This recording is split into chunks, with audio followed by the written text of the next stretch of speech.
Thankful for the win. I know for a team that talked a lot about finishing, we didn't do a great job of that.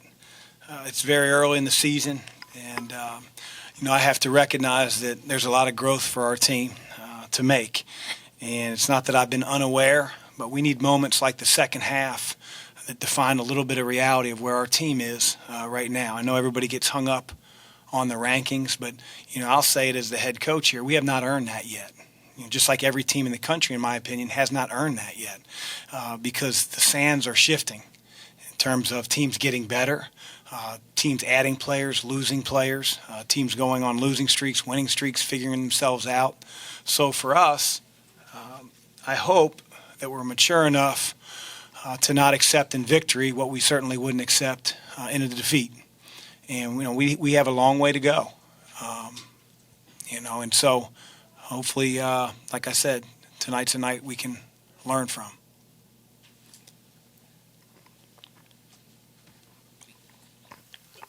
Coach, just as far as from your primary ball handlers, how do you have them weigh the difference between when to set up the other guys and when to be aggressive with the dribble and try to get into the paint? Well, it's my job to put them in positions with our offense for them to make those decisions. I can't micromanage every choice a guy's making. Guy drives in the lane, I can't be the one that says, spray it to the corner. He's sucked in. They're high-level players that have to figure that out.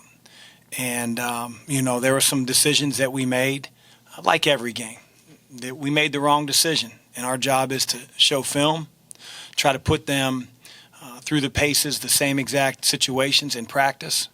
We had a few 3-on-2s or 2-on-1s tonight where, we botched. We turn the ball over, we charge, we take a poor shot, and we've done more 3-on-2, 2-on-1 drills than most teams at this level because we recognize that's an area we got to get better at. And, it didn't show itself in terms of us practicing it and us executing it. But hopefully, like I said, tonight's a night where, our players get served a little dose of reality on, making a better decision. Chris, you've added 2 players recently, and you played, I guess, about 60 minutes of guys off the bench in a tight game in February. Is that likely to repeat itself, or are you going to have a smaller rotation? No, I sure hope that each of our guys continues to improve and gain confidence in themselves as a player. There are a couple guys that I didn't play tonight that I have confidence in. We have a lot of talent, and we have to be able to keep improving, not worry about the outside noise of, hey, coach should play you a little bit more, you're playing in the wrong position, all the extraneous noise that the kids hear, throughout the course of the season. But I don't want to get to the point where we're playing 6 or 7 guys. Absolutely not. We have 7 newcomers, 6 of which, hopefully their career trajectories like this, where they get better and better and better. Sam Williamson in February better be a heck of a lot better than he is in November and a lot more consistent. We're just not there yet.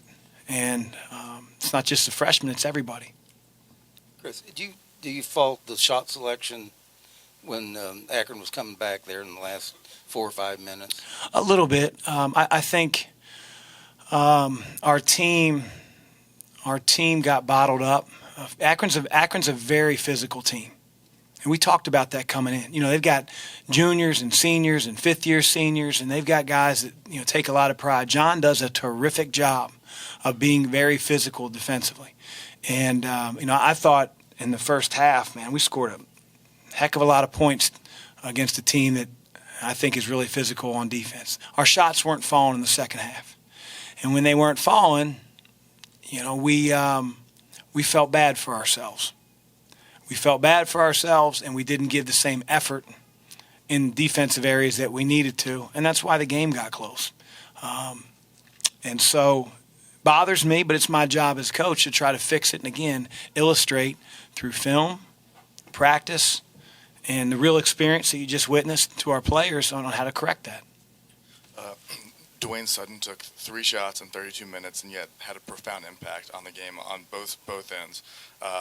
Is he a pretty unique player? Have you coached many guys like him that are good at so many things? I should just get a recording of boom. I really mean that. He's a warrior. He's a warrior. Man,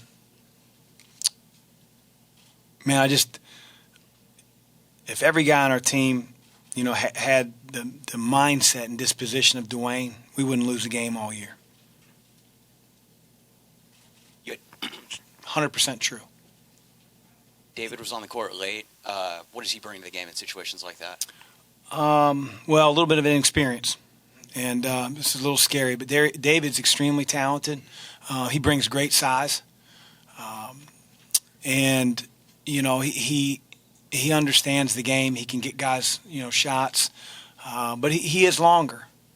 I don't want to only play our juniors and seniors, when the game hangs in the balance. Those guys got to get experience. And, the times I've been around David and the practices, I trust that he's going to try to make the right decision. He's not perfect. Ran a couple plays wrong. But it's like our whole team. Just in a microcosm, guys got to get better. Do you see him exclusively as a point guard, or how does he kind of work in there? He can play both the point guard and the two.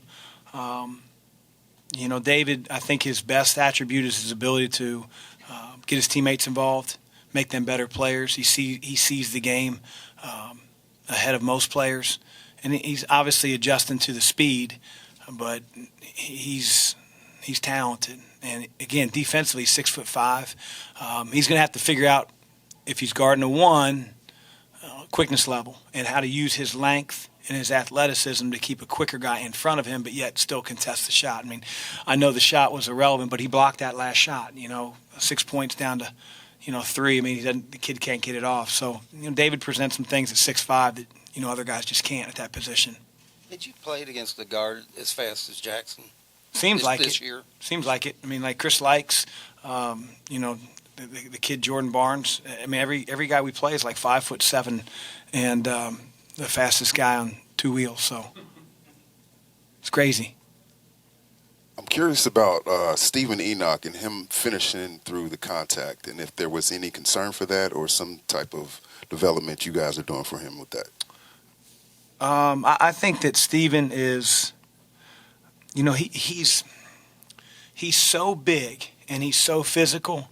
And please don't think that I'm calling him Shaq, but I remember when Shaq was in college, it was like if he got bumped by an average player of 6'5", 200 pounds, they never call it.